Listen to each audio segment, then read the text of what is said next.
일단 좀 질문을 좀 먼저 직무대행께 드리겠는데요. 네. 지금 이 벌어진 이 사태가 난동이 맞습니까? 폭동이 맞습니까? 뭐 다 비슷한 얘기 같습니다. 혹시 난동이라고 경찰에서 얘기를 하셨나요? 뭐 저희들은 먼저 규정 짓지는 않았습니다. 그런데 왜 언론이나 뭐 특정 이런 언론에 특히 연합뉴스 이런 데서는 결코 폭동이란 말은 쓰지 않고 난동이라고만 쓰는데 그 이유를 그쪽에서 제가 제공한 건 아니죠? 내밀한 사정까지는 알 수 없습니다. 왜 그러냐면 난동이라 하면 제가 사전에서 찾아봤어요. 그랬더니 개인이 기물 따위를 부수거나 무질서하게 행동을 하는 것을 난동이라고 한답니다. 개인이. 그래서 기내 난동, 흉기 난동 이렇게 개인이 하는 형태를 물론 그 안에 들어가서 개인적으로 막 왔다 갔다 한 건 개인이 한 건데 그래서 이것을 규정짓는 용어가 있어요. 집단적 폭력행위로 사회의 안녕과 질서를 문란하게 하는 일로 2021년 미국 국회의사당 점거폭동 이렇게 폭동으로 정리가 되어 있습니다. 향후에 우리 의원님들도 포함해서 모두 난동이 아니라 폭동, 이번 사태는 명백하게 폭동임을 확인을 좀 했으면 좋겠다는 말씀을 드리면서 먼저 시작을 좀 하겠습니다. PPT 좀 띄워주세요.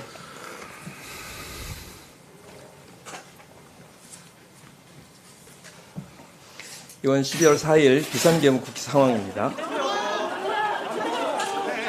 미리 준비한 듯 과천중앙선거관리위원회를 이거는 선관위 당일날 선관위입니다. 그리고 이것은 아시는 대로 어저께 있었던 폭동이었습니다. 제가 보기에는 지금 내란은 여전히 진행 중이라고 생각을 합니다. 지금까지 대한민국이 생긴 이래에 없었던 사건들이 있었던 거죠. 헌법기관인 국회를 유린하고요. 그 다음에 헌법기관인 선관위를 침탈을 합니다. 그리고 지금까지 꿈도 꾸지 못했었던 서부지법을 폭동하고 침탈을 하는 이런 행위가 발생을 했습니다. 이게 전무후무한 헌법기관을 폭력으로 유린한 점, 이게 내란이 지속되는 것이고 문제의 심각성은 여기서부터 발생을 한다고 생각을 합니다. 여기에 대해서 두둔하려고 하는 그 어떤 시도나 이 폭력배들을 뭐 이렇게 어쩔 수 없었다고 얘기하는 그런 어떠한 발언도 이거는 공화국 대한민국의 정통성을 부정하는 행위에 가깝습니다. 그렇게 해서는 안 되는 거죠.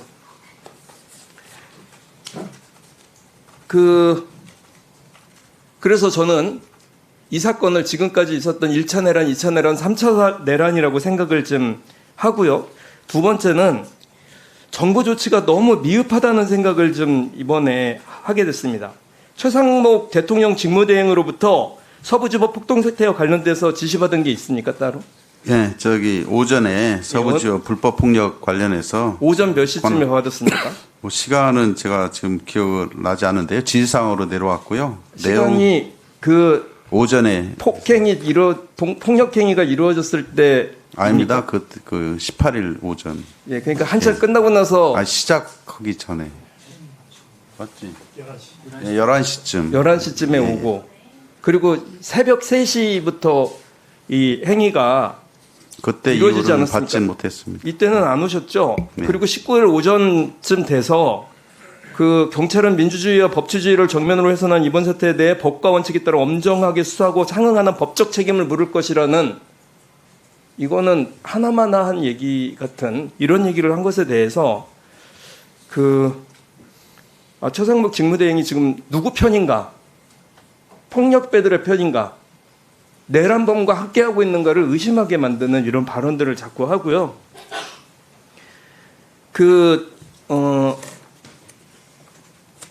세 번째는 이러다 보니까 그 판사의 자택 주소 및 자녀 상황을 공개를 하거나 차은경 판사 너는 오늘 집에 못 가라고 올리거나 혹은 개인정보 보호 위반 및 살해 및 폭행 위협을 가하거나 사법권에 대한 정면 도전을 하거나 또는 여당 대표와 원내대표 방송인 판사들에 대한 살해 위협도 있는 이런 것에 대해서 수사하실 건가요?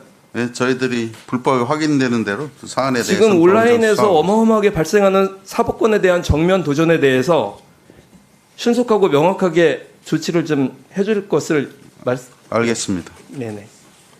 그리고 세 번째는요. 지금 이런 내란 동조 세력의 내란에 대한 선전선동이 굉장히 좀 심각하다는 생각이 좀 듭니다.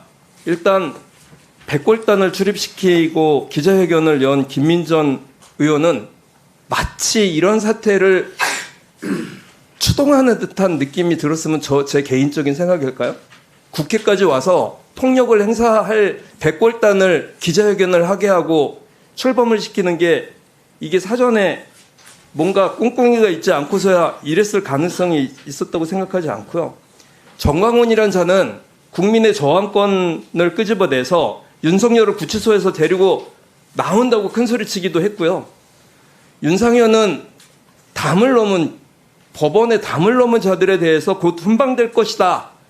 침탈은 괜찮다는 얘기죠. 내가 책임지겠다 이런 얘기로 들립니다. 저는. 그리고 일부 유튜버들은 법원 침탈하는 폭동을 애국자로 둔갑시키고 경찰 시위대에 폭력을 주장하면서 폭동을 왜곡하고 있고요. 이런 것도 뭐 성전에 참전하는 십자군 이렇게 폭동을 선동하는 발언을 한 정치인도 있습니다. 이것에 대해서 저는 낱낱하게 이 폭동 사태에 대해서 이 선전선동에 대해서 책임져야 된다고 생각합니다. 그리고 네 번째는 가짜뉴스가 범람하고 있는데 우리 이미 이 행안위 전체 회의에서 얘기됐습니다만 부정선거에 대한 믿음이 윤석열 씨가 부정선거 때문에 비상계엄 조치까지 내리는 이런 폭거를 저질렀어요. 이런 가짜뉴스가 횡행하고 있습니다. 심지어는 몇 년 전 불법 조업을 하다가 체포된 중국 선원 사진들도 돌고요. 그 다음에 그 계엄군이 선거연수원에서 진급교육을 받았다면서 이것도 아니라고 그렇게 얘기를 하고 선관위 그 사무처장이 그렇게 얘기를 하는데도 계속 돌고 있습니다. 이런 가짜뉴스에 대해서 수사를 좀 해야 되는 거 아닐까요? 뭐 저희들이 수사 필요성이 있다면 뭐 단서가 확보되는 대로 적극 수사. 이것 때문에 비상계엄을 선포한 자가 있지 않습니까? 이 가짜뉴스 때문에. 그리고 선관위 중국 해커설이 계속 돌고. 네, 정리해 주시죠. 해커설이 계속 돌고 미군이 개입해서 언젠가는 살려줄 것이라는 가짜뉴스가 선관위 투표 조작설이 지금도 행행하고 있는데 이에 대해서 경찰이 단속하지 않으면 누가 단속합니까? 예, 그런 부분에 대해서는 뭐 저희가 보고받지를 않았는데요. 하여튼 보고를 안 받았다고요? 뭐 선관 뭐 미군 개입설 뭐 이런 거를 일일이 다 저한테 보고하지는 않습니다. 아니 이런 것 자, 가짜뉴스 전반에 대해서 추가 수사상 질의 해주시죠. 하여튼 뭐 철저하게 수사하도록 하겠습니다.